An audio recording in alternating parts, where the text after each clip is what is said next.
Hello, welcome back to the channel. Today, we're diving right into how to use Airtable for managing a cookbook production, your 2025 guide. First, let's create a new base by clicking on the plus icon, then name it Cookbook Production. This initial setup will serve as the main hub where all your cookbook production activities will take place. Now that we've done that, let's add our first table and name it Recipes. Here you'll input all your recipes. The reason we do this is to have a central place for all your content.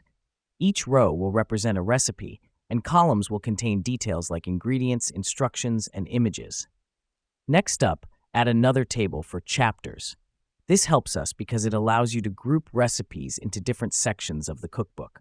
Each row is a chapter, and columns can include details like chapter titles and the recipes it contains.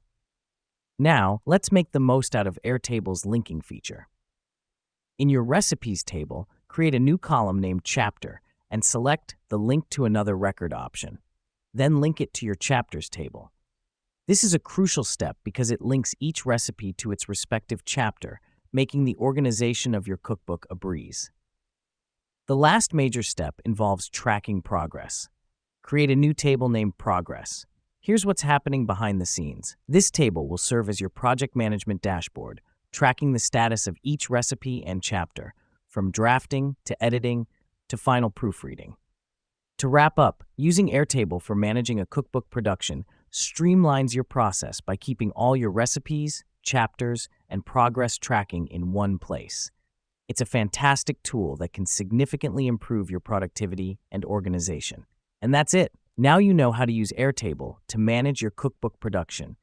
Thanks for tuning in, and happy cookbook creating.